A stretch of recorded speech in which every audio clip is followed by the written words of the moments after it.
I had learned to expect nothing from life, and yet life, in its strange and merciless poetry, had one final lesson to teach me: that love does not arrive when we are young and beautiful and full of hope, but sometimes only after we have been broken, remade, and left standing alone in the ruins of everything we once believed. This is the story of how I found shelter in the shadow of a man who had forgotten how to feel, and how, in the end, we saved each other from the cold. My name is Clara Weston, and I was 26 years old when I first saw the Duke of Ashworth. I remember the evening with a clarity that time has not diminished, for it was the night I believed my children and I would lose the only home we had ever known. The autumn of 1847 had arrived with a vengeance, bringing storms that rattled the windows of the small cottage where we lived at the edge of his vast estate. I had just put Thomas to bed, his small body warm against the thin blankets I had mended so many times that the original fabric was barely visible beneath the patchwork. Charlotte sat beside the fire, her 6-year-old fingers struggling with the embroidery I had been teaching her, her brow furrowed in concentration that reminded me so much of her father that my heart ached. I did not know, in that moment, that the master of Ashworth Hall had returned. For 5 years, the great house had stood empty, its windows dark, its gardens overgrown, its corridors haunted only by the memories of those who had lived and suffered within its walls. The old administrator, Mr. Pemberton, had taken pity on me when my husband's death left me with nothing: no family, no income, no place in the world. He had allowed me to occupy the gardener's cottage at the far edge of the property, a kindness that I repaid by keeping the small structure in good repair and by never, ever approaching the main house. I had built a life in that cottage, modest though it was. I took in sewing from the village, my fingers working late into the night by candlelight to earn enough coins to feed my children and keep the fire burning. I taught Charlotte her letters and numbers. I walked Thomas through the meadows, naming the wildflowers for him, watching his eyes widen with wonder at the simple beauty of the natural world. We had so little, and yet we had each other, and I had convinced myself that this was enough. The knock on my door that evening shattered the fragile peace I had constructed. I remember rising from my chair, my heart already beating with the instinct of a mother who knows that danger can arrive without warning. Charlotte looked up at me, her needle suspended in midair, and I saw my own fear reflected in her young eyes. I smoothed my dress, a simple gray wool that had seen better days, and opened the door. The man who stood before me was tall, broader in the shoulders than any man I had encountered, dressed in a dark coat that glistened with rain.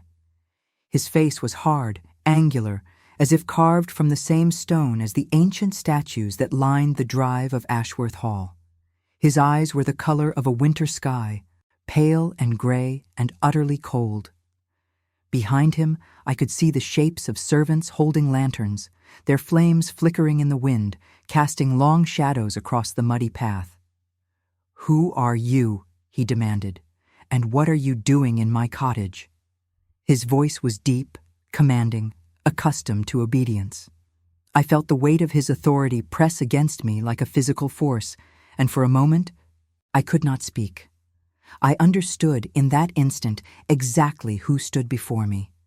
The Duke of Ashworth, Edward Blackwood, the man whose name was spoken in whispers throughout the county, whose reputation for coldness and isolation had become legendary in the years since he had abandoned his ancestral home. "Your Grace," I said, finding my voice with difficulty, "my name is Clara Weston. I am a widow. Mr. Pemberton, your administrator, gave me permission to live here after my husband's death. I have 2 children. We have nowhere else to go." He stared at me, and I saw something flicker in those cold eyes. Surprise, perhaps, or irritation. He looked past me into the cottage, and I knew what he saw: the meager furnishings, the fire burning low, the child sitting by the hearth with her embroidery, the evidence of poverty that no amount of cleanliness could disguise. "Pemberton had no authority to make such arrangements," he said. "This is my property. You are trespassing." I felt the ground shift beneath my feet. I had known, always, that this day might come. I had lived for 3 years in borrowed time, in borrowed space, knowing that my tenancy here was built on nothing more solid than the goodwill of a kind old man who had since passed away. And now the true master had returned, and he was exactly as the rumors had described, cold, unfeeling, a man incapable of mercy. "Your Grace," I said, and I was proud that my voice did not tremble. "I understand. If you wish us to leave, we will go. I ask only for time to make arrangements. My children are young. The weather is harsh. Give me a fortnight, and I will find somewhere else for us to live." He studied me for a long moment, and I forced myself to meet his gaze. I would not beg. I had learned, in the years since my husband's death, that begging only invited contempt. I would face this man with whatever dignity I had left, even if it meant walking out into the storm with my children in my arms. Something shifted in his expression. I could not name it then, and I am not certain I can name it now. Perhaps it was the fact that I did not weep, did not plead, did not throw myself upon his mercy. Perhaps it was the sight of Charlotte, who had set down her embroidery and was watching us with wide, solemn eyes. Perhaps it was something else entirely, something that had nothing to do with me at all. "A fortnight," he said at last. "You have a fortnight." And then he turned and walked away, his servants following, their lanterns bobbing in the darkness like will-o'-the-wisps, leading travelers astray. I closed the door and leaned against it, my hands shaking, my breath coming in short, sharp gasps. Charlotte ran to me and wrapped her small arms around my waist, and I held her close, breathing in the scent of her hair, the soap I made from lavender and lard, the innocence that I would protect with my last breath. "Mama," she whispered, "who was that man?" "That," I said, stroking her hair, "that was the Duke. He owns this land. He owns this cottage. He owns everything you can see from here to the horizon and beyond." "Is he a bad man?" I considered the question. I thought of the coldness in his eyes, the harshness of his voice, the way he had looked at me as if I were an inconvenience to be swept aside. And yet he had given me a fortnight. He could have ordered us out that very night, into the storm, and no one would have questioned his right to do so. "I do not know," I said honestly. "I do not know him well enough to say." I put Charlotte to bed beside her brother, and I sat alone by the dying fire, trying to imagine where we would go. I had no family left. My parents had died when I was young, and I had been raised by an aunt who had passed away the year before my marriage. My husband, James, had been a soldier, a good man who had loved me and our children with a quiet, steady devotion that I had not fully appreciated until he was gone. He had died somewhere far away, in a battle whose name I could barely pronounce, and his body had never been returned to me. I had nothing of him but memories, and the 2 children who bore his features in miniature. I had tried, after his death, to find work. But a widow with 2 young children is a burden that few employers wish to bear. I had no references, no connections, no skills beyond the domestic arts that every woman of my station possessed. I had come to Ashworth because I had heard that the estate was abandoned, that the great house stood empty, that perhaps I might find some corner of the vast property where I could shelter my children until I could find something better. Mr. Pemberton had found me sleeping in the barn with Charlotte and Thomas in my arms, and his kindness had saved our lives. Now Mr. Pemberton was dead, and his kindness had died with him, and I was once again alone with 2 children and no future I could see. I did not sleep that night. I lay in my narrow bed and listened to the storm rage outside, and I tried to plan. I could go to the village and seek work as a servant, but who would take a servant with 2 children? I could try to reach the nearest city, where there might be more opportunities. But the journey would take days, and I had no money for lodging or food along the way. I could throw myself upon the mercy of the church, but I had seen what happened to women who did so, how they were separated from their children and sent to workhouses where the conditions were little better than prison. By morning, I had resolved to do the only thing I could do. I would spend the fortnight working harder than I had ever worked before. I would take every sewing commission I could find. I would save every penny. And when the time came, I would walk out of that cottage with my head held high, even if I had no idea where I was walking to. The days that followed were strange. I had expected the Duke to leave, to return to whatever life he had been living in London for the past 5 years. But he did not leave. I would see him sometimes, walking alone through the overgrown gardens of the great house, his dark figure stark against the gray autumn sky. He never approached the cottage again, but I felt his presence like a weight pressing down upon me, a constant reminder that my time in this place was running out. Charlotte and Thomas, of course, were too young to understand the gravity of our situation. To them, the arrival of the Duke was merely an exciting event, a break in the monotony of their quiet lives.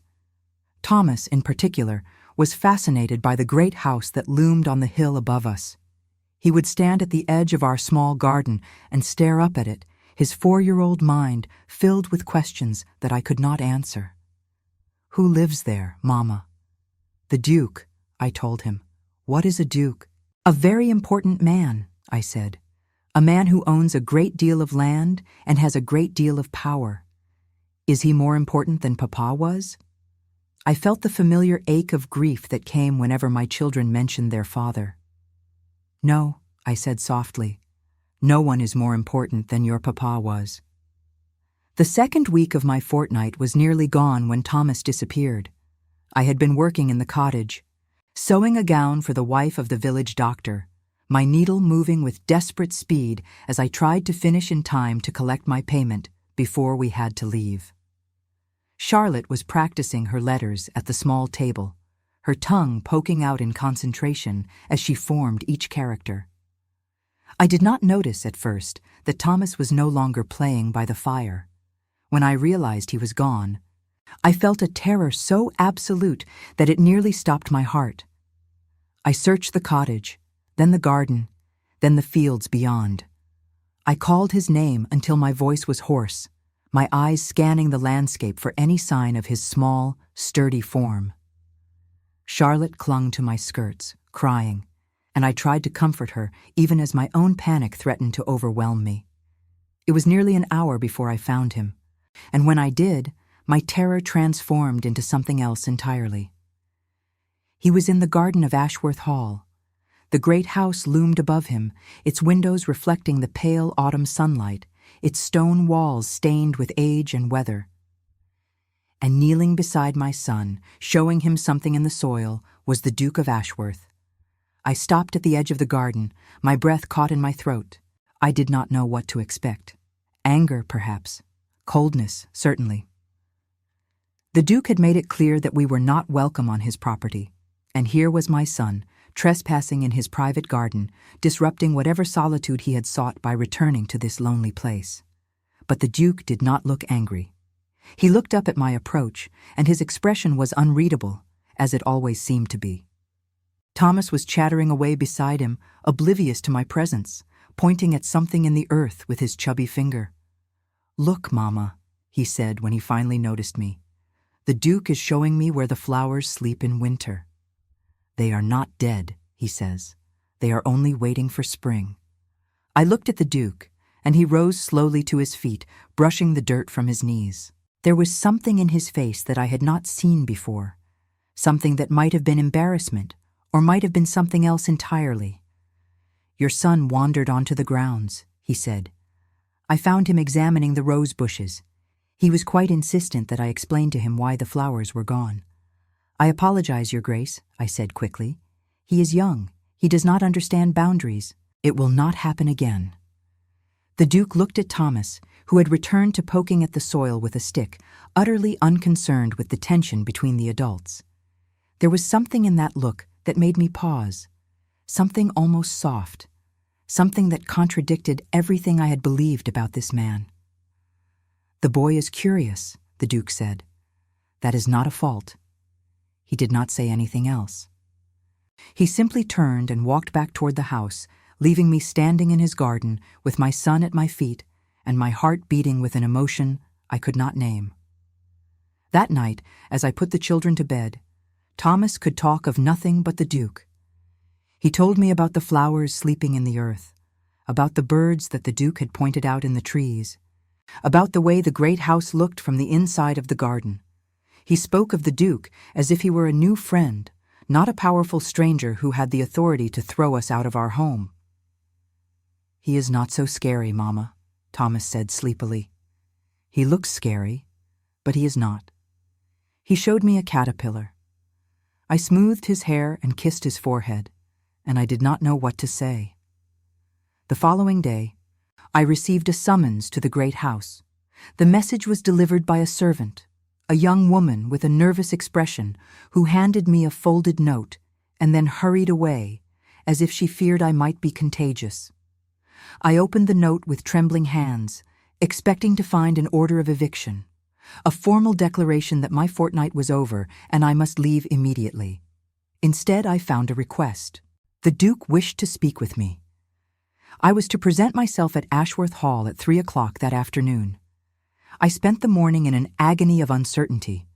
I bathed and dressed in my best gown, a dark blue wool that I had made myself, simple but well constructed. I brushed my hair until it shone and pinned it up in the modest style I had adopted since my widowhood.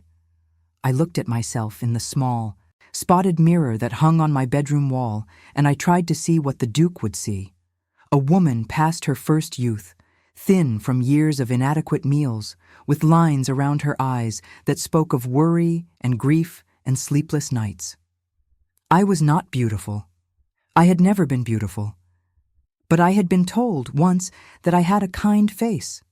I hoped that would be enough. I left the children with a neighbor, a farmer's wife who had shown me kindness over the years, and I walked up the long drive to Ashworth Hall. The house was even more imposing up close than it appeared from a distance. It was built of gray stone, 3 stories tall, with towers at each corner and rows of windows that gazed out over the surrounding countryside like watchful eyes. The gardens that surrounded it had once been magnificent, I could tell, but years of neglect had reduced them to tangled masses of overgrown hedges and wildflowers that grew wherever they pleased. The fountain in the center of the circular drive was dry, filled with dead leaves and the detritus of countless seasons. A servant met me at the door and led me through corridors that echoed with emptiness. I glimpsed rooms filled with furniture draped in white sheets, portraits of ancestors whose eyes seemed to follow me as I passed, chandeliers dulled by dust and disuse.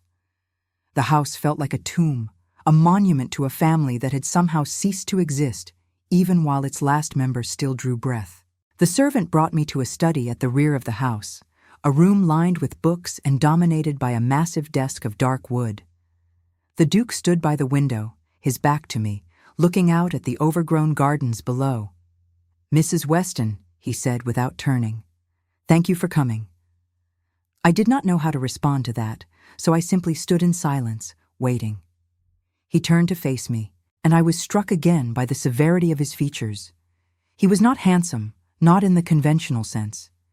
His face was too harsh, his jaw too sharp, his eyes too cold. And yet there was something compelling about him, something that drew the gaze and held it.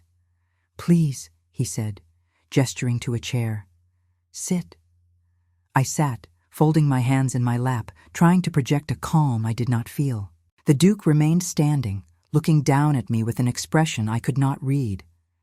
"Your son," he said at last. "Thomas, he is a remarkable child." I blinked, surprised. I had expected many things from this conversation, but praise for my son was not among them.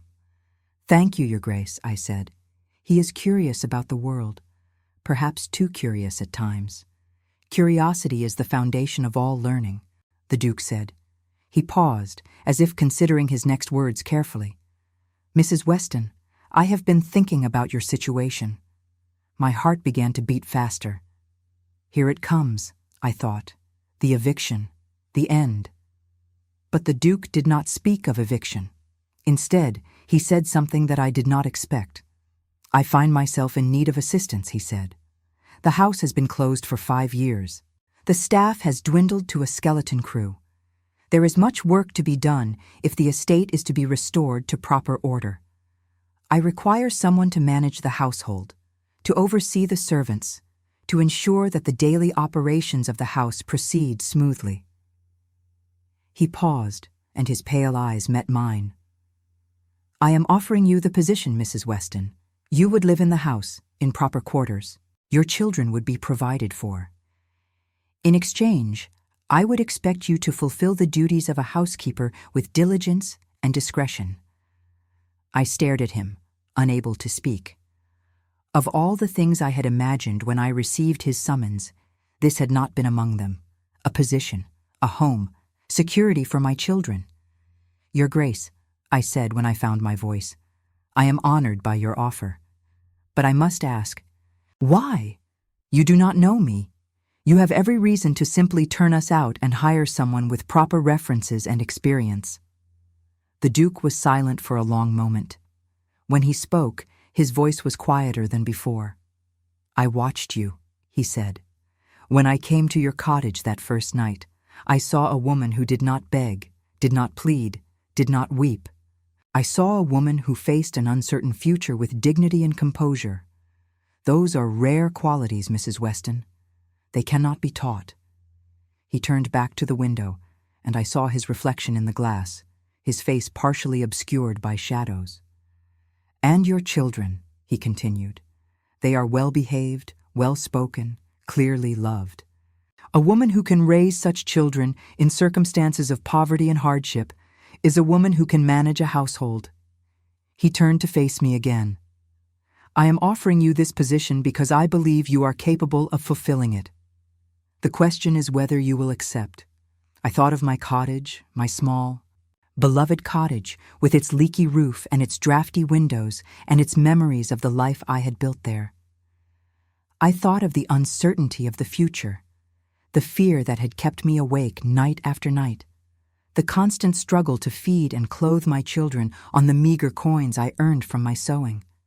And I thought of my children themselves, of Charlotte's solemn eyes and Thomas's irrepressible curiosity, of the life I wanted for them, the opportunities that my poverty denied them. "Yes," I said. "Yes, Your Grace, I accept." And so began my life at Ashworth Hall. The first weeks were a whirlwind of activity. The house was in a state of disrepair that I had not anticipated, its neglect far more severe than I had imagined when viewing it from the outside. There were rooms where the ceiling had begun to sag, rooms where moisture had crept in and left dark stains on the wallpaper, rooms where mice had made their nests in the stuffing of once fine furniture. I threw myself into the work with a desperate energy, grateful for something to occupy my hands and my mind, grateful for the distraction from the constant, unsettling awareness of the Duke's presence. He was a strange employer, unlike anyone I had encountered before. He spent most of his time alone, either in his study or walking the grounds of the estate, his dark figure a solitary silhouette against the gray autumn sky.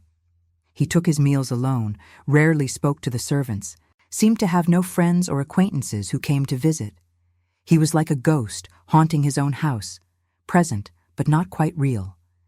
And yet there were moments, brief and unexpected, when I glimpsed something beneath the cold exterior he presented to the world. I would see him pause in the hallway to examine a portrait of a woman I did not recognize, his expression softening into something that might have been grief. I would find him in the library late at night, a glass of brandy in his hand, staring into the fire as if searching for answers in its flames. Once I came upon him standing in the nursery, a room that had clearly been unused for decades, its toys and furniture covered in dust and cobwebs. He did not see me, and I slipped away before he could notice my presence, but the look on his face stayed with me for days afterward, a look of such profound sadness that it made my heart ache. My children, meanwhile, adapted to their new surroundings with the resilience that only the young possess.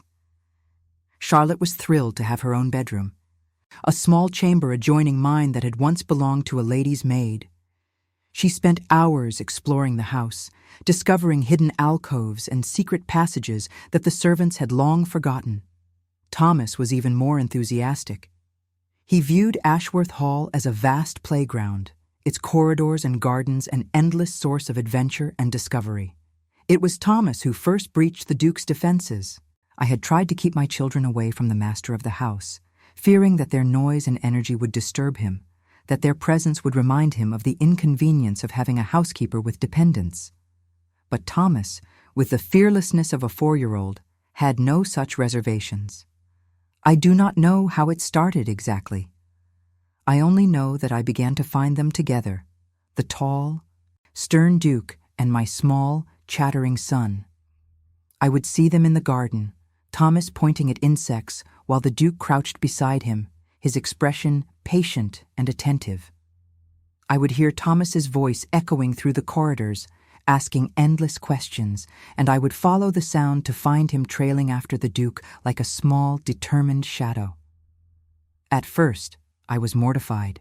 I apologized profusely, tried to corral Thomas, tried to keep him occupied with tasks and games that would prevent him from bothering his grace. But the Duke, to my astonishment, seemed to welcome my son's company. "He is no trouble," the Duke told me one afternoon when I had come to fetch Thomas for his supper. "He is curious. He asks questions that most adults have forgotten how to ask." "Your Grace is very patient," I said, uncertain how to respond. The Duke looked at me, and for a moment I thought I saw a ghost of a smile on his stern face. "Patience is a virtue I have had much time to cultivate, Mrs. Weston. 5 years of solitude is an excellent teacher." I did not know what to say to that, so I simply took Thomas's hand and led him away. But I thought about those words for a long time afterward. 5 years of solitude. What had driven him to abandon this house, this estate, everything that his family had built over generations? What demons had he been fleeing when he left for London? And what had brought him back now? The answers came to me slowly, in fragments and whispers, pieced together from overheard conversations and careful observations. I learned that the Duke's father had been a cruel man, cold and calculating, who had ruled his household with an iron fist. I learned that the Duke's mother had died when he was a boy, and that her death had been surrounded by whispers of tragedy and scandal that no one would speak of openly. I learned that the Duke himself had left Ashworth Hall the day after his father's funeral, vowing never to return, and that he had spent the intervening years in London, living a life of isolation that had only deepened his reputation for coldness and unapproachability. I learned these things, and I began to understand. The Duke was not cold by nature. He had been made cold by circumstance, by a childhood spent under the shadow of a tyrant, by losses that had taught him to protect his heart at all costs. He had built walls around himself, walls so high and so thick that no one could breach them. No one except, perhaps, a 4-year-old boy who did not know that such walls existed. Winter arrived with a ferocity that surprised even the oldest servants. Snow blanketed the grounds of Ashworth Hall, transforming the overgrown gardens into a landscape of pristine white. The house, which had felt cold and empty when I first arrived, now took on a different character, its fires burning bright in every hearth, its corridors filled with the sounds of life that had been absent for so long. Charlotte celebrated her 7th birthday that December. I had saved a few coins to buy her a ribbon for her hair and a small book of fairy tales that I found in the village. But when the day arrived, I discovered that the Duke had arranged a surprise of his own. He had ordered a cake from the baker in the village, a magnificent confection of sugar and cream that must have cost more than I earned in a month. He had instructed the servants to decorate the dining room with candles and greenery. And when Charlotte came down to breakfast, she found herself seated at the head of the table, the Duke standing beside her with an expression that I had never seen on his face before. "Happy birthday, Miss Charlotte," he said. "I believe this is an occasion that calls for celebration." Charlotte's eyes went wide with wonder. She looked at the cake, at the decorations, at the Duke himself, and then she turned to me, her face alight with joy. "Mama," she breathed, "is this all for me?" I could not speak. I could only nod, my eyes blurring with tears that I tried to blink away. I looked at the Duke, and for a moment our gazes met across the room. There was something in his eyes that I had not seen before, something warm and almost vulnerable. And then he looked away, clearing his throat, his stern mask falling back into place. "Every child should have a proper birthday," he said gruffly. "It is only right." That evening, after Charlotte had been tucked into bed with her new ribbon in her hair and her new book clutched to her chest, I found the Duke in the library. He was standing by the fire, a glass of brandy in his hand, staring into the flames with that distant expression I had come to know so well. "Your Grace," I said from the doorway, "may I speak with you?" He turned, and for a moment I saw surprise flicker across his features. "Of course, Mrs. Weston. Please, come in." I entered the library, acutely aware of my simple dress, my worn shoes, the vast gulf of station and wealth that separated us. But I had to speak. I had to thank him. "What you did for Charlotte today," I said. "I cannot tell you what it meant to her, to me. You did not have to do that." The Duke was silent for a long moment. When he spoke, his voice was quiet. "I did not have birthdays as a child," he said. "My father did not believe in such frivolities. He thought that celebrations made children soft, weak. He raised me to be hard, Mrs. Weston. He raised me to be like him." He took a drink of his brandy, and I saw his hand tremble slightly. I swore when he died that I would never be like him. And yet I have spent 5 years alone, building walls around myself, pushing away anyone who might get close. I have become exactly what he made me. He looked at me then, and I saw the pain in his eyes, raw and unguarded. "Your children," he said. "They remind me of what I might have been if things had been different. They remind me of what innocence looks like, what joy looks like, what love looks like." "Your Grace," I said softly, and I took a step toward him without thinking. "You are not your father. The very fact that you can recognize these things, that you can feel them, proves that you are not him." He stared at me, and something shifted in his expression. "Mrs. Weston," he said, and his voice was rough. "Clara." It was the first time he had used my given name. The sound of it on his lips sent a shiver down my spine, a warmth spreading through my chest that I had not felt in years. "You should not be kind to me," he said. "You do not know what I have done, what I am capable of." "I know what I have seen," I said. "I have seen a man who shows patience to a curious child, who gives a lonely little girl a birthday she will never forget, who walks alone in the cold because he does not believe he deserves the warmth of the fire."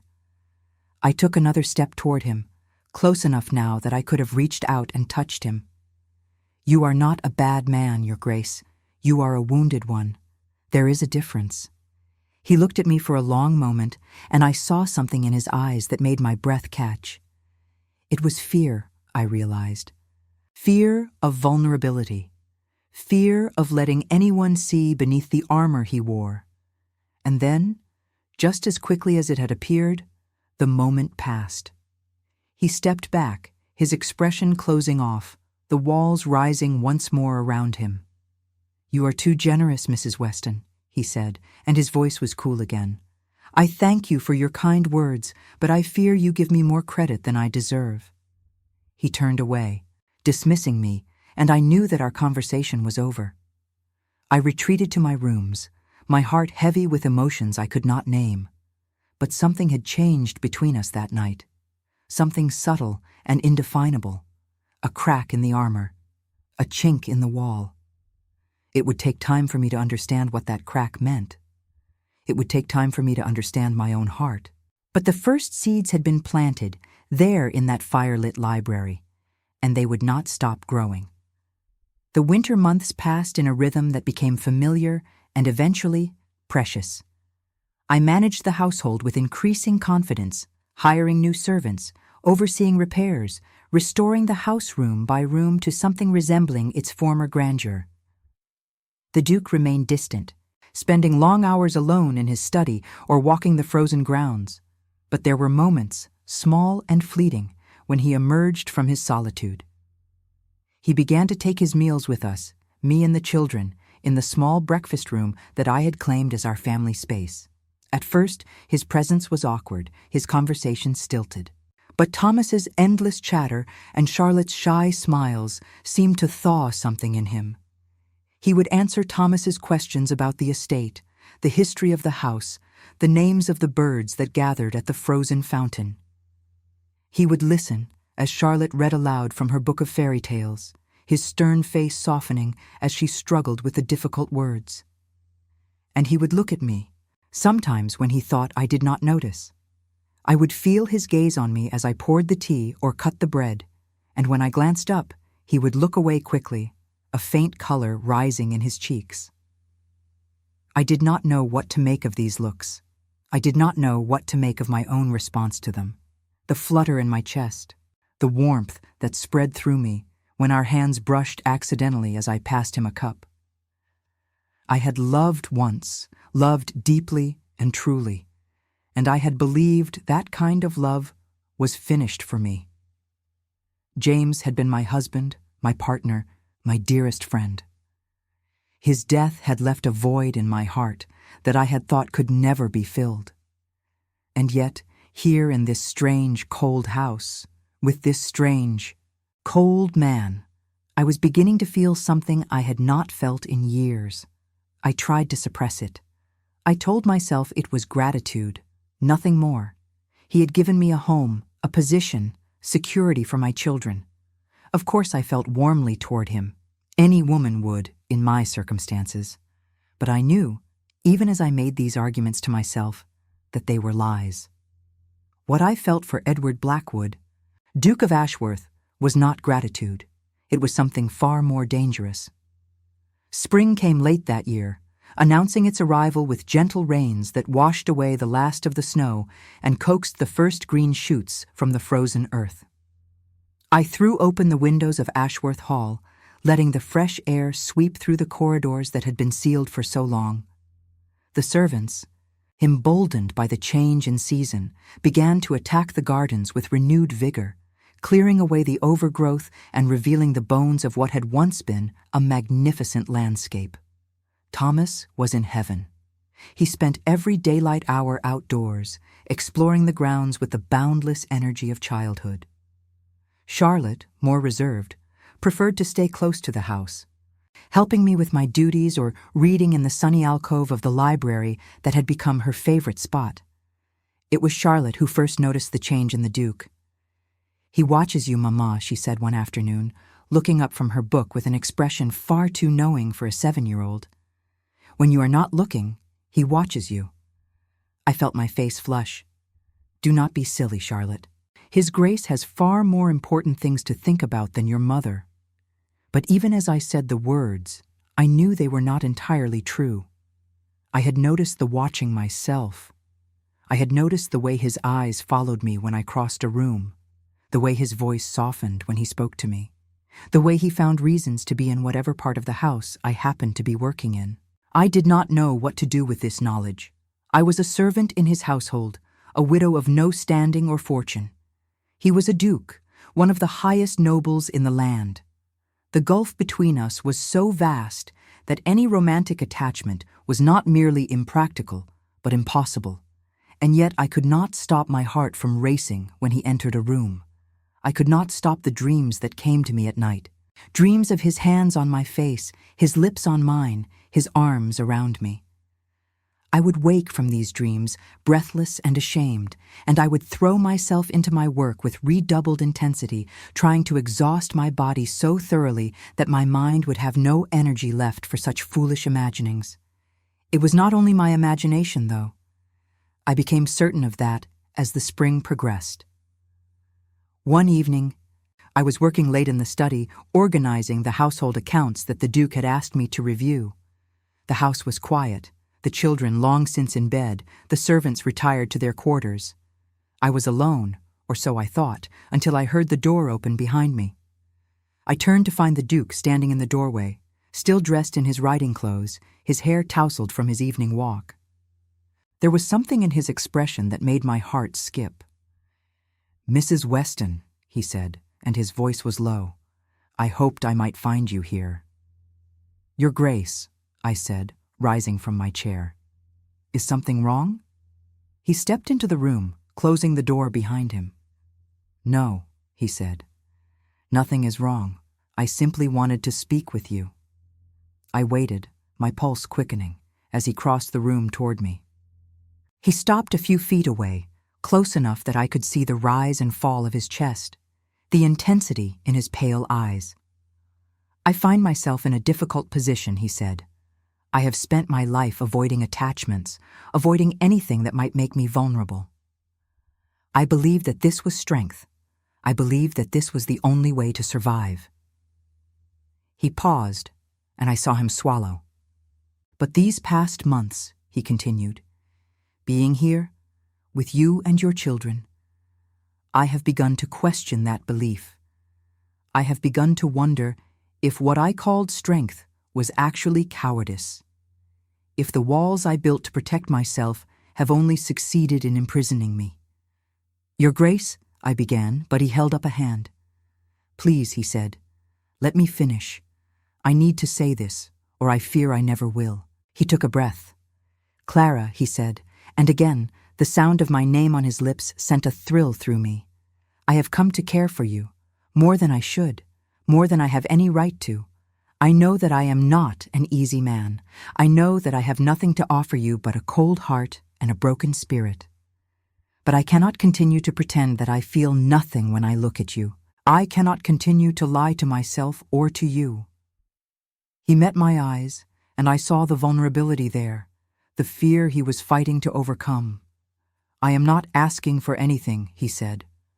"I know that a man in my position should not even speak of such things to a woman in yours. But I needed you to know. I needed you to understand that you have changed something in me, you and your children. You have made me remember what it feels like to be human." I stood in silence, my mind reeling, my heart pounding so loudly I was certain he must be able to hear it. I thought of all the reasons why I should turn away, all the social conventions that forbade any intimacy between us, all the practicalities that made any future together impossible. And then I thought of none of them. "Your Grace," I said, and my voice was barely a whisper. "Edward." His eyes widened at the use of his given name. "Yes?" "I have not allowed myself to hope," I said. "I have not allowed myself to feel what I feel when I am near you, because I knew it was impossible, because I knew that a woman like me could never matter to a man like you." I took a step toward him, closing the distance between us. "But if you are telling me that I was wrong," I said, "if you are telling me that what I feel is not only my own foolishness, that you feel it too, then I do not know how to keep pretending anymore." He looked at me for a long moment, and I saw the war playing out on his face, the struggle between the man he had been taught to be and the man he was trying to become. And then he moved. His hands came up to cup my face, his touch gentle despite the strength I knew those hands possessed. He looked into my eyes, searching for something, permission perhaps, or confirmation that this was real. "I have wanted this," he said, his voice rough. "I have wanted you." And then he kissed me. It was a kiss unlike any I had ever experienced. It was tender and fierce at once, tentative and desperate, the kiss of a man who had forgotten how to love and was learning all over again. I melted into him, my hands gripping the lapels of his coat, my body pressing against his as if I could somehow become a part of him. When we finally pulled apart, we were both breathing hard.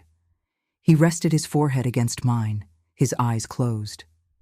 "This changes everything," he whispered. "You know that?" "Yes," I said. "I know." He pulled back, and I saw the fear in his eyes again. "I cannot offer you what you deserve," he said. "I cannot offer you a normal life, a simple life. If we are together, there will be scandal, there will be whispers, Society will never accept you as my equal." "I do not care about society," I said. "I have never been a part of society. I have been a widow, a servant, a mother struggling to survive. I have lived my whole life on the margins. I do not need society's approval to know my own worth."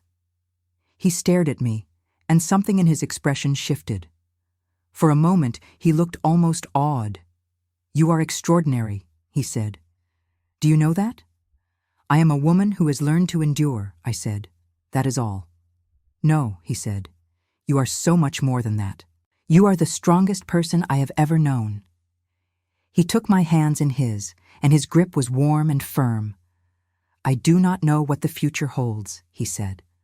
"I do not know if I can be the man you deserve, but I want to try. I want to try to be better, to be worthy of you and your children. Will you let me try?" I looked into his eyes, those pale gray eyes that had once seemed so cold and now seemed full of light and hope. "Yes," I said. "Yes, I will let you try." He pulled me into his arms, and I rested my head against his chest, listening to the steady beat of his heart. For the first time in years, I felt safe. For the first time since James's death, I felt like I had come home. But even as I savored the moment, I knew that our happiness was fragile. I knew that the world outside Ashworth Hall would not look kindly upon our love. And I knew that there were forces at work that would try to tear us apart. I did not know then how soon those forces would make themselves known. The summer brought visitors to Ashworth Hall for the first time in 5 years. Word had spread through the county that the Duke had returned and was restoring the estate, and the neighboring gentry, curious and calculating, began to find reasons to pay their respects. I watched these visits with a mixture of anxiety and resentment. The ladies who came to take tea would look at me with barely concealed disdain, their eyes sweeping over my simple dress, my work-worn hands, the evidence of my inferior station. They would ask pointed questions about my role in the household, their eyebrows rising when they learned that I was a widow with children, that I had no family connections, that I had come to Ashworth as a housekeeper. Edward, for his part, seemed oblivious to their disapproval, or perhaps he simply did not care. He treated me with the same quiet courtesy he had always shown, though I noticed that he was careful not to display any particular warmth toward me in front of guests. We had agreed, without ever explicitly discussing it, that our relationship must remain secret, at least for now.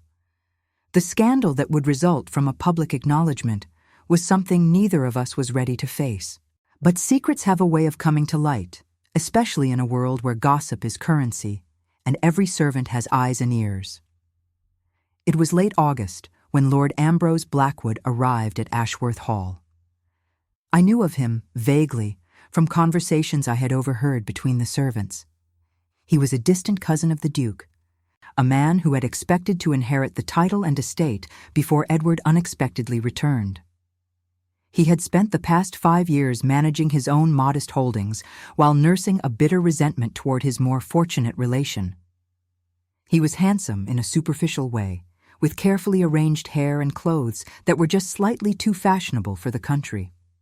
His smile never reached his eyes, and there was a calculating quality to his gaze that made me uneasy from the first moment I saw him. "Cousin Edward," he said, sweeping into the entrance hall with the confidence of a man who believed himself welcome everywhere. "What a delight to see you back at Ashworth. I had begun to think you meant to let the old place crumble into the ground." "Ambrose," Edward said, his voice flat. "I was not expecting you." "Were you not?" Ambrose's smile widened. "But surely you must have known that your return would be of interest to the family. We have all been so concerned about you, living alone in London all these years.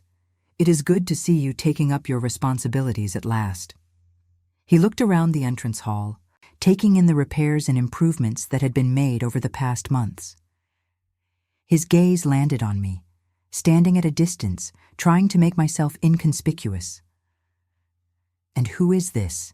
he asked, his eyebrows rising. "A new servant, or something more interesting?" I felt my face flush, But before I could speak, Edward stepped forward. "This is Mrs. Weston," he said, his voice cold. "She is my housekeeper. You will treat her with respect." Ambrose's smile did not waver, but something flickered in his eyes, something sharp and dangerous. "Of course," he said smoothly. "My apologies, Mrs. Weston. I meant no offense." He stayed for a week, that first visit. He was unfailingly polite, charming to the servants, complimentary about the improvements to the estate. But I could not shake the feeling that he was watching, waiting, gathering information that he would use when the time was right. Edward felt it too. I could see the tension in his shoulders, the wariness in his eyes whenever Ambrose was near.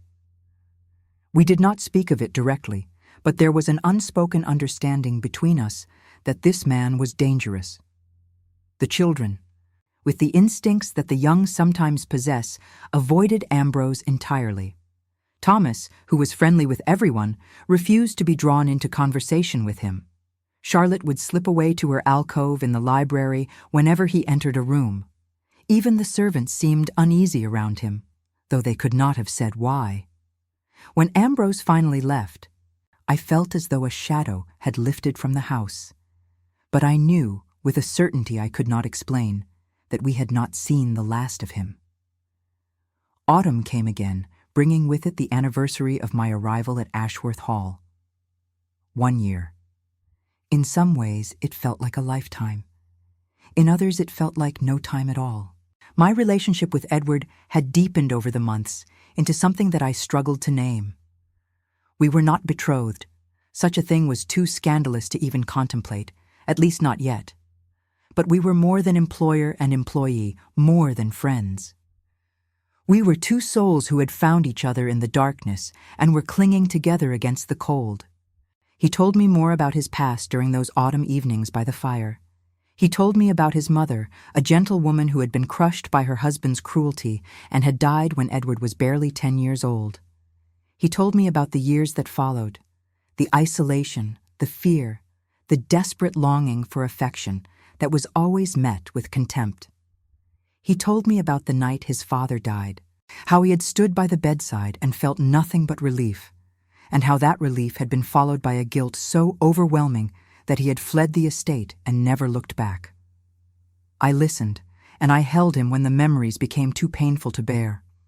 I told him my own stories, about my childhood in a modest vicarage, about the aunt who had raised me with stern love, about James and the brief years of happiness we had shared before war took him from me. I told him about the dark days after his death, the struggle to survive, the desperation that had led me to Ashworth's grounds. We were two broken people, finding solace in each other's company. And slowly, tentatively, we were beginning to heal. But healing, I was learning, was not a straight path. It was full of setbacks and stumbling blocks, moments when old wounds reopened and new ones were inflicted. The first real crisis came in late November.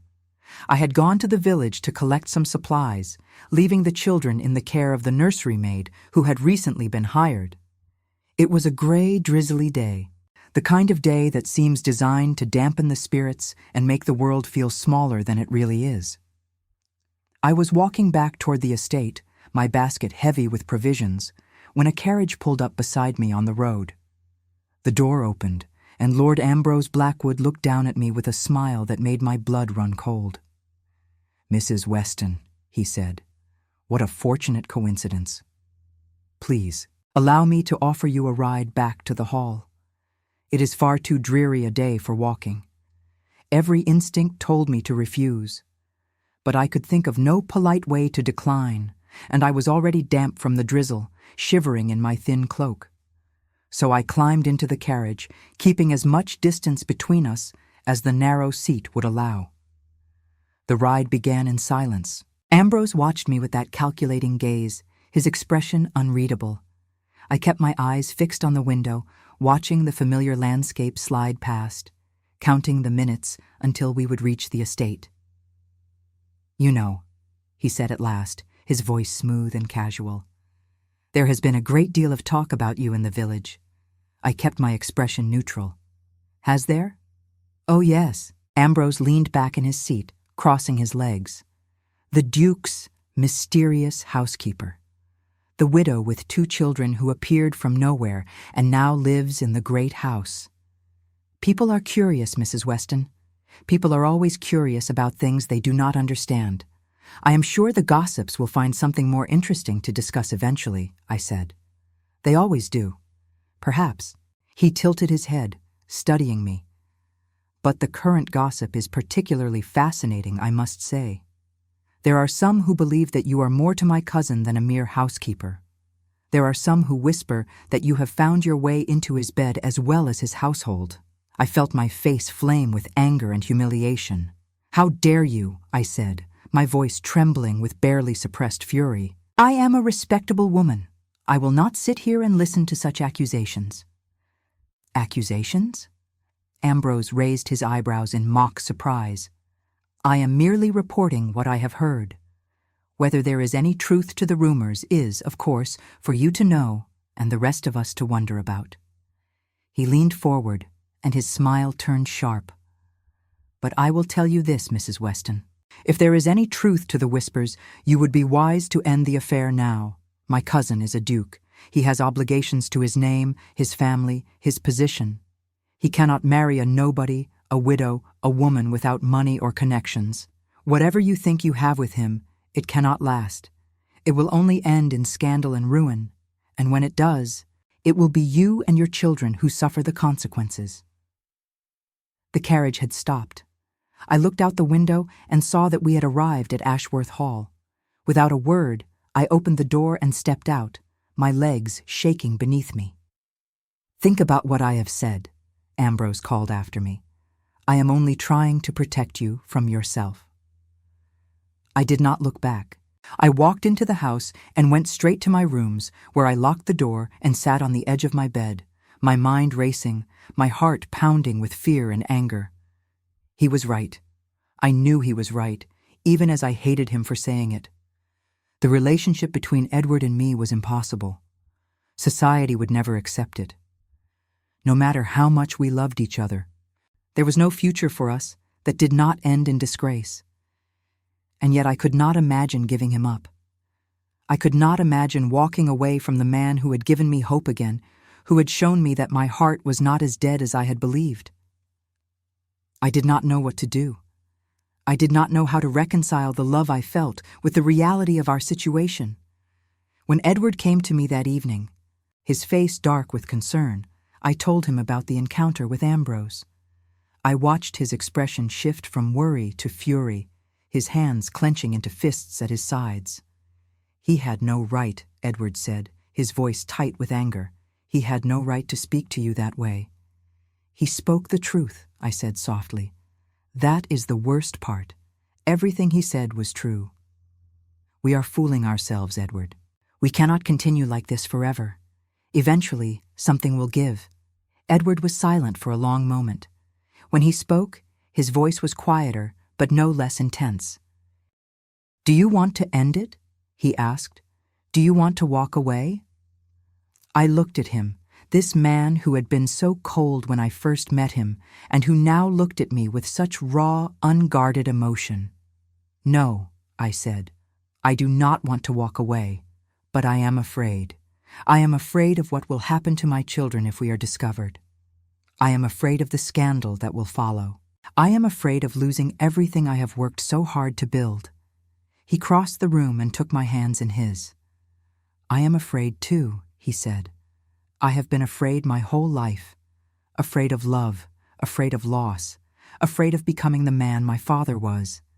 But these past months with you and the children have shown me that there are things more frightening than love. There is the emptiness that comes from never allowing yourself to feel. There is the loneliness that comes from pushing away everyone who tries to get close. He lifted my hands to his lips and kissed them. I cannot promise you that everything will be easy, he said. I cannot promise you that society will accept us, or that there will not be scandal and whispers and condemnation. But I can promise you that I will stand by you through all of it. I can promise you that I will love you and your children with everything I have. And I can promise you that I will never, ever be the man my father was. I looked into his eyes, and I saw the truth of his words. I saw the courage it had taken him to say them, the fear he was fighting to overcome. And I knew, in that moment, that I could not turn away from him. Whatever the future held, we would face it together. "I love you," I said, the words spilling out before I could stop them. I have tried not to. I have tried to be sensible, to protect myself and my children. But I love you, Edward. I love you with all my heart. He pulled me into his arms, and for a long moment, we simply held each other, drawing strength from the contact. "Then we will find a way," he said. "Together, we will find a way." Winter closed in around Ashworth Hall once more, and with it came an uneasy peace. Ambrose had returned to his own estate, but his shadow lingered over us, a constant reminder of the threats that waited beyond the walls of our sanctuary. Edward began to make plans. He spoke of taking me and the children to London, of introducing us to society as his wards, of gradually acclimating the world to our presence so that when the time came to announce our relationship, it would not be such a shock. I was skeptical of this plan. I knew how society worked, how unforgiving it could be to those who transgressed its unwritten rules. But I also knew that we could not hide forever, and that any plan was better than no plan at all. The children, meanwhile, continued to thrive. Charlotte had grown taller over the past year, her features sharpening into the promise of the woman she would become. She was reading voraciously now, devouring every book in the library, and she had developed a particular fondness for history and geography. Thomas, at 5, was as energetic and curious as ever, but there was a new steadiness to him, a confidence that came from knowing he was loved and protected. And they had both, in their different ways, come to love Edward. Thomas called him Duke, having never been taught any other name for him, but the title had become a term of endearment rather than formality. He would run to Edward when he arrived home from his rides, chattering about his day, asking questions about horses and birds and the mysteries of the adult world. Edward would listen with patience and attention, his stern face softening into something almost tender. Charlotte was more reserved, as she was with everyone, but there was a connection between them that went deeper than words. They would sit together in the library for hours, reading in companionable silence, occasionally exchanging comments about the books they were reading. Edward had begun to teach her chess, and their matches had become a nightly ritual. The two of them bent over the board in fierce concentration, while Thomas and I looked on. I watched these interactions with a heart so full it sometimes felt like it would burst. This was what I had dreamed of for my children, the kind of family I had thought we would never have. And yet here it was, imperfect and fragile, but real. It was Charlotte who said it first. We were in my sitting room one evening, the three of us, while Edward attended to some business in his study. Charlotte was brushing my hair, a ritual we had established since she was very young, and Thomas was playing on the floor with a set of wooden soldiers that Edward had given him. "Mama," Charlotte said, her voice hesitant, "may I ask you something?" "Of course, darling. What is it?" She was silent for a moment, the brush moving through my hair with slow, rhythmic strokes. "Do you love the Duke?" I felt my breath catch in my throat. I had not realized how perceptive she had become, how much she had observed and understood. "Why do you ask?" I said carefully. "Because he looks at you the way Papa used to look at you," she said. "Before he went away. He looks at you like you are the most important thing in the world." I turned to face her, taking her small hands in mine. "Yes," I said softly. "I love him. Is that all right with you?" Charlotte considered the question with the solemnity that was so characteristic of her. "I think so," she said at last. "He is kind to us.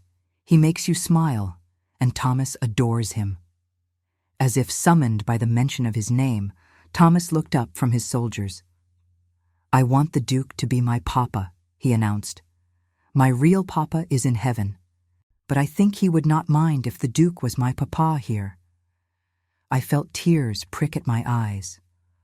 "Oh, my darlings," I said, pulling them both into my arms. "You are the bravest, most wonderful children in the world." We stayed like that for a long moment, the three of us tangled together, and I felt a peace settle over me that I had not known I was missing. That night, when the children were in bed and the house was quiet, I went to Edward. He was in the library, as I knew he would be, sitting in his favorite chair by the fire. He looked up when I entered, and a smile touched his lips, softening the harsh lines of his face.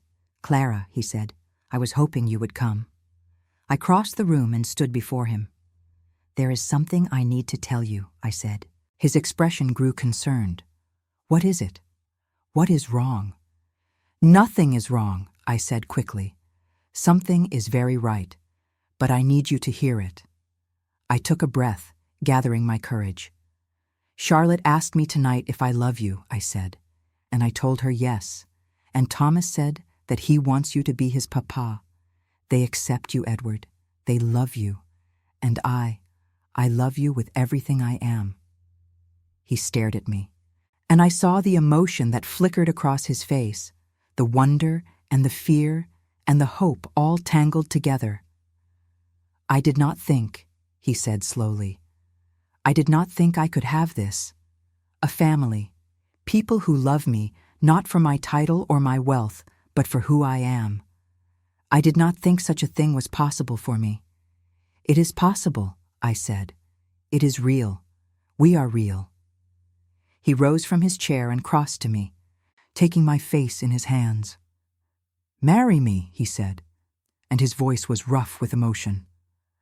"I know we said we would wait, that we would take our time, but I cannot wait any longer. I want you to be my wife. I want to be a father to your children. I want us to be a family, in truth and in law." I felt the tears spill over, running down my cheeks. "Yes," I said. "Yes, I will marry you." He kissed me then, a kiss that held all the promise of our future, all the hope and love and courage we had found in each other. And when we finally drew apart, we stood together in the firelight, two people who had been broken by life and had somehow found their way to healing. But even as we celebrated our engagement, the forces that would try to tear us apart were already gathering strength. Spring arrived, and with it came the reckoning I had been dreading. Lord Ambrose returned to the county with a vengeance. He had spent the winter months doing what he did best, gathering information, spreading rumors, cultivating alliances among those who might be useful to him. By the time the first crocuses bloomed in the gardens of Ashworth Hall, the whispers about the Duke and his housekeeper had grown into a roar. I became aware of it gradually, through the changed behavior of the village merchants, the sidelong glances of the neighboring gentry, the sudden coolness of people who had previously been friendly. Edward noticed it too, and I could see the tension mounting in him, the old fear of judgment and rejection warring with his determination to protect me and the children. The crisis came on a Sunday afternoon in late April. We were returning from church, the four of us in the carriage, when we saw the crowd gathered at the gates of Ashworth Hall. There were people from the village, neighbors from the surrounding estates, even some faces I did not recognize. All of them clustered together, watching our approach with expressions that ranged from curiosity to outright hostility. And at the center of the crowd, standing on a mounting block as if he were addressing a public meeting, was Lord Ambrose Blackwood. Edward's face went pale, then flushed with anger. He called to the coachman to stop, and before I could say a word, he had thrown open the carriage door and was striding toward the crowd. "What is the meaning of this?" he demanded, his voice carrying across the assembled people. "This is my property. You have no right to gather here." Ambrose smiled, that cold, calculating smile that I had come to know so well. "My dear cousin," he said smoothly, "I am merely exercising my duty as a concerned member of the family. There are serious questions about the conduct of the Duke of Ashworth, and I believe the community deserves to know the truth." He turned to address the crowd, his voice rising. "Ladies and gentlemen," he said, "it has come to my attention that my cousin, the Duke, has been conducting an improper relationship with his housekeeper, a widow of no family and no standing. He has allowed her and her children to live in the great house as if they were his own family. He has showered her with gifts and attentions that are entirely inappropriate for a man of his position. And now I am told he intends to marry her, to make this nobody the Duchess of Ashworth." A murmur ran through the crowd. I felt my face burn with shame and anger, and I clutched my children close, shielding them from the hostile stares. "This cannot be allowed," Ambrose continued, warming to his subject. "The dignity of one of the oldest families in England is at stake. The sanctity of our social order is at stake. If we allow a duke to marry a servant, what message does that send to the rest of the world?" "Enough." Edward's voice cut through the murmur like a blade. He stepped forward, positioning himself between Ambrose and the carriage where I sat with the children. "You have said your piece, Ambrose," Edward said, and his voice was cold with fury. "Now let me say mine." He turned to face the crowd, and I saw the muscles in his jaw clench as he fought to control his anger. "Yes," he said, "I am in love with Clara Weston. Yes, I intend to marry her. And yes, I know that this goes against everything that society expects of a man in my position." He paused, and when he spoke again, his voice was quieter, but no less intense. "But let me tell you something about Clara Weston. She is the strongest, most courageous woman I have ever known. She has faced poverty and hardship with dignity and grace. She has raised 2 remarkable children on her own, without help or support from anyone. She has restored this house and this estate to life, not because she was paid to do so, but because she cared." He looked at me then, and I saw the love in his eyes, the pride and the determination. "Clara Weston is worth more than 1,000 titled ladies. She is worth more than all the fine families in England combined. And if society cannot accept her as my wife, then society be damned." A gasp ran through the crowd. Ambrose's smile faltered. "You are a fool, Edward," he said, but his voice had lost some of its confidence. "You are throwing away your position, your reputation, everything your family has built over centuries. And for what? For a woman who will never be accepted by your peers." "I do not need to be accepted by my peers," Edward said. "I need to be accepted by the people I love, and Clara and her children are the only family I have ever truly had." He turned to the crowd again. "I will not apologize for loving her," he said. "I will not hide it, and I will not end it. If that makes me unfit to be a duke in your eyes, so be it. I would rather be a happy man with the woman I love than a miserable one with all the titles in the world." Silence fell over the crowd. I saw people exchanging glances, saw some of them nodding, others frowning. Ambrose stood frozen on his mounting block, his expression twisted with frustration. And then something unexpected happened. An elderly woman stepped forward from the crowd. I recognized her as Mrs. Hartley, the widow of a local squire, a woman who had always been kind to me during my visits to the village. "Your Grace," she said, her voice clear and steady, "I have known Clara Weston for 3 years. She has mended my dresses and made clothes for my grandchildren. She is a good woman, a decent woman. If you love her, and she loves you, then I see no reason why you should not marry." A murmur of agreement rippled through the crowd. Another woman stepped forward, then another, voicing their support for a match that, just moments ago, had seemed impossible. Ambrose's face darkened with fury. "You are all fools," he spat. "You will regret this." He jumped down from the mounting block and pushed his way through the crowd, disappearing down the road. I watched him go, and despite the warmth of the support around me, I felt a chill of foreboding. Edward came to the carriage and helped me down, his hand warm and steady in mine. The crowd parted for us as we walked toward the gates of Ashworth Hall, and I heard words of congratulation and encouragement called out from all sides. When we were inside the gates, Edward turned to me, his expression a mixture of relief and triumph. "It is done," he said. "He cannot hurt us now." I wanted to believe him. I wanted to believe that the worst was over, that we had weathered the storm and emerged victorious. But deep in my heart, I knew that Ambrose Blackwood was not a man who accepted defeat gracefully, and I knew that the battle we had just won was only the first of many. The weeks that followed were a whirlwind of activity. Word of Edward's public declaration spread throughout the county and beyond, and Ashworth Hall found itself at the center of a society scandal that was the talk of every drawing room in England. Some condemned us, of course. There were letters from distant relatives, cold and formal, expressing their disapproval. There were invitations that were conspicuously not extended, doors that were quietly closed.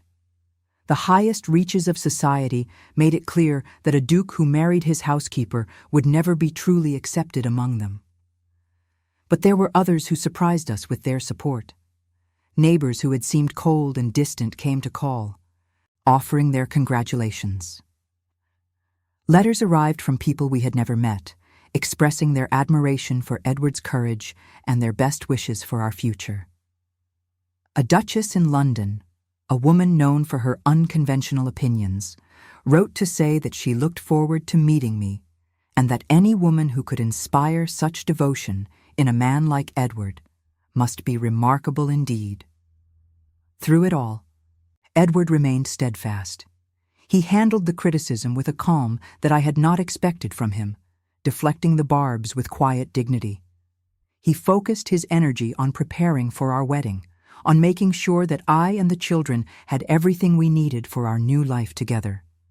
The wedding was held in early June, in the small chapel that stood at the edge of the Ashworth estate. It was a modest ceremony, attended only by the servants and a few trusted friends. Charlotte carried a bouquet of wildflowers that she had picked herself, and Thomas stood beside Edward, holding the ring with an expression of fierce concentration. I wore a dress of pale blue silk, the finest garment I had ever owned, a gift from Edward that had made me weep when I first saw it. My hair was arranged in a simple style, with a wreath of flowers crowning my head. I carried no bouquet. My hands were too busy holding those of my children as we walked together down the aisle. Edward was waiting for me at the altar, dressed in his finest clothes, his face transformed by an expression I had never seen before. It was joy, I realized, pure, uncomplicated joy. The man who had been so cold, so guarded, so certain that he could never be loved, was looking at me as if I were the answer to every prayer he had never dared to speak. The ceremony was short and simple. We exchanged vows, promised to love and cherish each other until death parted us. The vicar blessed our union, and Edward slipped a ring onto my finger, a simple gold band that felt more precious to me than any diamond. And then it was done. I was Clara Blackwood, Duchess of Ashworth. My children were the wards of a duke. Our lives had changed forever. That night, after the modest celebration had ended and the children had been put to bed, Edward and I stood together on the terrace, looking out at the gardens that were just beginning to bloom. "I never imagined this," he said softly. "I never imagined that I could feel this way, that I could be this happy." I leaned against him, feeling the warmth of his body, the steady beat of his heart. "Neither did I said. "After James died, I thought my life was over. I thought I would spend the rest of my days just surviving, just enduring. I never imagined that I would love again." He wrapped his arms around me, holding me close. "We have been given a second chance," he said, "both of us. We cannot waste it." "We will not," I said. "I promise you, we will not." We stood there for a long time, watching the stars emerge in the darkening sky, listening to the sounds of the night settling over the estate. And I felt, for the first time in years, truly at peace. But even in that moment of perfect happiness, I knew that our story was not yet complete. There would be challenges ahead, obstacles to overcome, battles to fight. Ambrose had not been seen since that day at the gates, but I knew he was out there, nursing his resentment, waiting for an opportunity to strike. And there were other challenges, too. Challenges that had nothing to do with scandal or society. There was the matter of Edward's past, the wounds that had not yet fully healed. There was the matter of our children's futures, the lives we wanted to build for them. There was the matter of learning to be a family, truly a family, after so many years of loneliness and loss. But for now, in this moment, none of that mattered. For now, there was only the two of us, standing in the moonlight, holding on to each other, grateful for the love we had found. The years that followed our wedding were the happiest of my life. It was not always easy. Society's acceptance came slowly, and there were many who never fully embraced the idea of a former housekeeper as Duchess of Ashworth. But Edward and I had learned that we did not need society's approval to be happy. We had each other, and we had our children, and that was enough. Thomas grew into a fine young man, inheriting his father's curiosity and his mother's determination. Edward formally adopted him, and he became Thomas Blackwood, heir to nothing by blood, but to everything by love. Charlotte blossomed into a beautiful young woman, intelligent and strong-willed, with a gift for languages and a passion for travel that took her to corners of the world I had never dreamed of seeing. Edward and I had children of our own as well, 2 daughters and a son, who filled Ashworth Hall with noise and laughter and life. The house that had once felt like a tomb became a home, warm and welcoming, a place where love grew and thrived, and Edward himself was transformed. The cold, distant man I had first met slowly gave way to someone warmer, more open, more able to express the love he had always carried but never known how to show. He was a devoted father to all 5 of our children, a loving husband to me, a respected member of the community that had once looked at him with suspicion and fear. There were dark times, too, of course. Ambrose never forgave us for what he perceived as our theft of his rightful inheritance. He spread rumors and lies wherever he could, tried to turn our neighbors against us, even attempted to challenge Edward's claim to the title through the courts. But his schemes came to nothing. The truth was on our side, and in the end, it prevailed. The last time I saw Ambrose was at a society ball in London, years after our wedding. He was old and bitter, his face lined with the disappointment of a life spent chasing what he could never have. He looked at me across the crowded room, and I saw the hatred in his eyes, the resentment that had never faded. But I no longer feared him. I was Clara Blackwood, Duchess of Ashworth, mother of 5, beloved wife of a man who had once believed himself incapable of love. I had nothing to prove to Ambrose or to anyone else. I met his gaze calmly, without flinching, and then I turned away and walked back to my husband, who was waiting for me by the window, a smile on his face. "There you are," he said, taking my hand. "I was beginning to think I had lost you." "You could never lose me," I said. "You are stuck with me, Edward Blackwood, for better or worse." He laughed, that rare, wonderful laugh that still made my heart flutter after all these years. "And I would have it no other way," he said. We danced together that night, my husband and I, oblivious to the whispers and stares of those around us. We danced as if we were the only 2 people in the world, as if the music played only for us. And in a way, it did. The seasons turned, one into another, each bringing its own joys and challenges. I learned what it meant to be a duchess, not through grand gestures or public spectacles, but through the quiet work of building a home, a family, a life.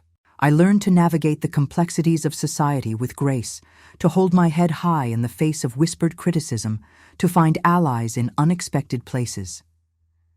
Edward and I grew closer with each passing year. The walls he had built around his heart came down slowly, stone by stone, until nothing remained but the tender, vulnerable man who had always been hiding beneath the cold exterior. He learned to laugh again, to play with the children, to show affection openly without fear of judgment or rejection.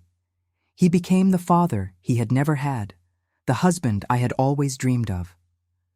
There were moments of perfect happiness that I carry with me still. I remember the first time Edward told Charlotte a bedtime story, making up an elaborate tale of princesses and dragons that had her giggling with delight. I remember teaching Thomas to ride his first real horse, Edward walking beside them with a hand on the reins, his face alight with pride. I remember summer afternoons in the garden, all of us together, the children playing in the fountain while Edward and I sat on a bench in the shade, our hands intertwined, watching the family we had built. I remember the night our first daughter was born, how Edward held her in his arms with such wonder and tenderness that I wept to see it. I remember the way he looked at me afterward, his eyes shining with tears of his own, as he whispered that I had given him everything he had ever wanted and more. I remember the hard times too, the illnesses and the losses, the moments when grief threatened to overwhelm us. I remember when Charlotte fell ill with a fever that lasted for weeks, how Edward and I took turns sitting by her bedside, praying for her recovery, holding each other through the long, frightening nights. I remember when Edward's last remaining aunt passed away, and how he struggled with feelings he did not know how to name, grief mixed with relief mixed with guilt for feeling relief at all. But through all of it, through every joy and every sorrow, we had each other. And that made all the difference. The village that had once looked at us with suspicion gradually came to accept us. Edward invested in the local school, built a new church, provided employment for dozens of families on the estate. I established a charity for widows and orphans, drawing on my own experience to help those who found themselves in the circumstances I had once known. We became pillars of the community, respected not for our titles, but for our deeds, and our children thrived. Thomas, my curious, energetic boy, grew into a man of principle and passion. He studied law at university, determined to use his education to help those who could not help themselves. Charlotte, my solemn, brilliant girl, became a scholar and a writer, publishing books on history and philosophy that earned her recognition far beyond the boundaries of our small world. The children we had together, our 2 daughters and our son, each found their own paths, their own passions, their own loves. There were grandchildren eventually, so many grandchildren that I sometimes lost count. They filled Ashworth Hall with noise and chaos and joy, climbing the same stairs I had once climbed as a nervous housekeeper, playing in the same gardens where Thomas had once chased butterflies. They called Edward grandfather and me grandmother, and they never knew a world in which we had not been together, in which our love had not been the foundation of everything. I watched Edward with those grandchildren, saw the patience and tenderness he showed them, and I marveled at the journey he had taken. The cold, isolated man who had once ordered me out of his cottage had become the warm, loving patriarch of a large and boisterous family. He had broken the cycle of cruelty that had defined his childhood, had become the father and grandfather that his own father had never been capable of being. I am old now, as I write these words. My hair has turned gray, my hands have grown frail, and the face that looks back at me from the mirror bears little resemblance to the young widow who first knocked on the door of Ashworth Hall so many years ago. Edward passed away last winter, peacefully, in the bed we had shared for nearly 4 decades. I held his hand as he took his final breath, and I whispered to him all the things I had told him 1,000 times before, that I loved him, that I was grateful for every moment we had shared, that I would see him again someday. The children came, all 5 of them, with their own children and grandchildren. Ashworth Hall was filled with family, with love, with memories of a man who had once been so alone and had learned, through the grace of love, how to connect. I miss him every day. I miss his voice, his touch, the way he looked at me when he thought I was not watching. I miss the life we built together, the struggles we overcame, the joy we found in each other. But I am not sad. How can I be sad when I have been so richly blessed? I began this story by saying that I had learned to expect nothing from life. And that was true once. I had lost everything, and I had resigned myself to a future of mere survival, of endurance without hope. But life, it turns out, is full of surprises. I found love where I least expected it, in the cold eyes of a wounded duke, in a house that felt like a tomb, in the arms of a man who had forgotten how to feel. I found family, not just the one I was born into, or the one I created, but a family of choice, of love, of commitment. And I found myself. The Clara who had existed before James's death was gone, and the Clara who emerged from that grief was different, stronger, more certain of what she wanted and who she was. I became a mother, a wife, a duchess, a woman of substance and influence. I became someone I could be proud of. This is the story of how I found shelter in the shadow of a man who had forgotten how to feel. This is the story of how we saved each other from the cold. And this is the ending I never dared to hope for. A life full of love, a heart full of gratitude, and the knowledge that, in the end, everything changed for the better. Because sometimes when you least expect it, love finds you. And when it does, it changes everything.